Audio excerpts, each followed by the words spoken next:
السلام علیکم 5 کلاس، کیسے ہیں آپ؟ کیا حال چال ہے بیٹا؟ آج ہے 24 دسمبر اور جمعرات کا دن۔ تو بیٹا ہم اپنے باقاعدہ سبق کا آغاز کرتے ہیں۔ آپ کو پتہ ہے ہماری دہرائی چل رہی ہے۔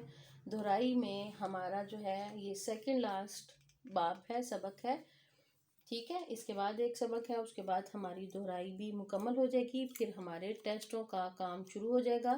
چلیں شروع کرتے ہیں۔ بسم اللہ الرحمن الرحیم۔ سبق حضرت عثمان غنی رضی اللہ تعالیٰ عنہ۔ تو بیٹا آپ سب جانتے ہیں کہ حضرت عثمان غنی کون تھے؟ ہمارے تیسرے خلیفہ تھے، جو کہ خلافت راشدہ میں سے تھے، کہ ان کا سب سے پہلے خلیفہ جو تھے حضرت ابو بکر صدیق تھے، دوسرے حضرت عمر تھے اور تیسرے حضرت عثمان غنی تھے۔ ان کی کیا کیا خوبیاں تھیں، ان میں کیا کیا خاصیتیں پائی جاتی تھیں، کہ یہ سب سے زیادہ جو ہے یہ تھا کہ ان کو آپ صلی اللہ علیہ وسلم نے دیگر صحابہ کے ساتھ شہادت کی، موت کی خوشخبری دی۔ یہ جامع القرآن تھے، آپ صلی اللہ علیہ وسلم کے داماد تھے اور ذو النورین تھے، یعنی آپ صلی اللہ علیہ وسلم کی 2 بیٹیوں کی شادیاں ان کے ساتھ ہوئی تھیں۔ ایک بیٹی حضرت رقیہ تھی جن کی وفات ہو گئی، اس کے بعد آپ صلی اللہ علیہ وسلم نے حضرت ام کلثوم یعنی اپنی دوسری بیٹی کی بھی شادی ان سے کر دی۔ آپ صلی اللہ علیہ وسلم کو آپ رضی اللہ تعالیٰ عنہ کو زندگی میں ہی شہادت کی بشارت مل گئی تھی، ٹھیک ہے۔ تو بیٹے حضرت عثمان غنی کی آپ نے سب نے یہ واقعہ ضرور سنا ہوگا کہ ان کی سخاوت اور ان کا احساس جو تھا وہ بے مثال تھا۔ انہوں نے اپنی زندگی جو تھی، زندگی کی تمام جمع پونجی دولت جو تھی وہ اسلام کے لیے وقف کر دی، اور ہر موقع پہ وہ مسلمانوں کی مدد کرنے کے لیے تیار رہتے تھے۔ جیسا کہ ایک واقعہ آپ نے سنا ہوگا کہ مدینہ میں ایک میٹھے پانی کا کنواں تھا جس کی ملکیت ایک یہودی کی تھی، اور وہ یہودی اتنا سنگ دل تھا کہ مسلمانوں کو کسی قیمت میں بھی پانی دینے کے لیے تیار نہیں تھا۔ مسلمانوں کی تکلیف کو دیکھتے ہوئے حضرت عثمان غنی نے پورا کنواں خرید کر مسلمانوں کے لیے وقف کر دیا تھا، ٹھیک ہے۔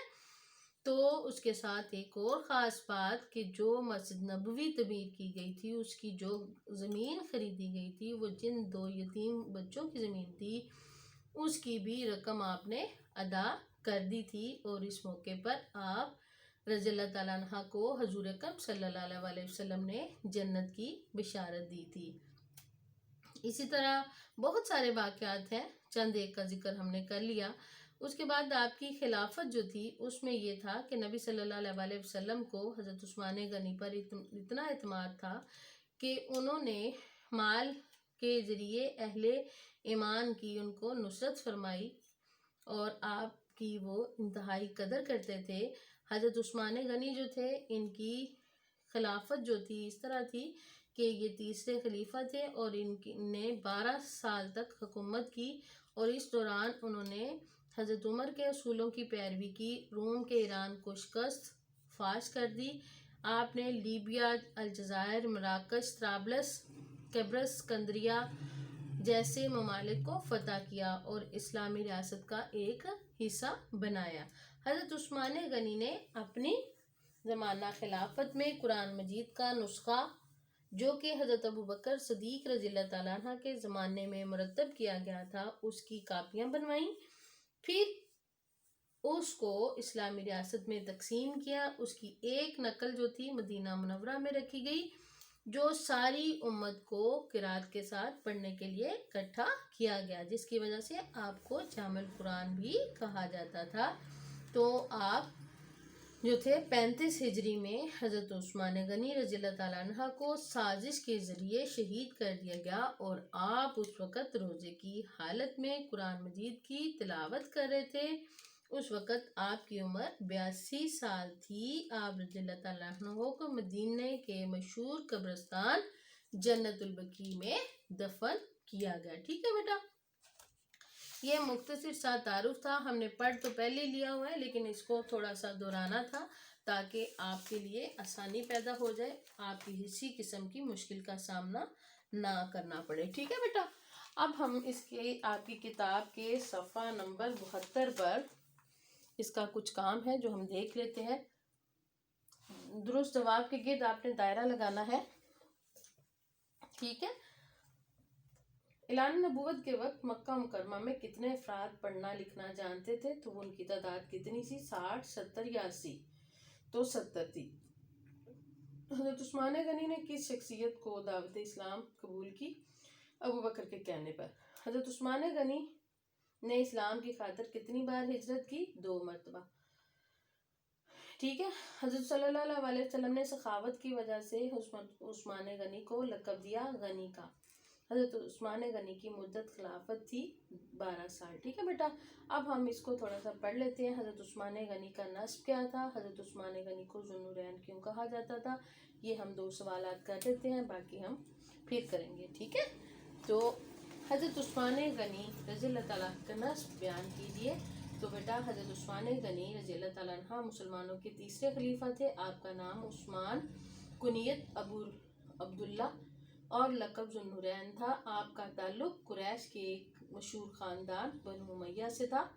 آپ کے والد کا نام عفان تھا جو کہ مکہ کے مشہور تاجر تھے. آپ کا سلسلہ نسب 5ویں پوج سے نبی صلی اللہ علیہ وسلم سے ملتا تھا. جی.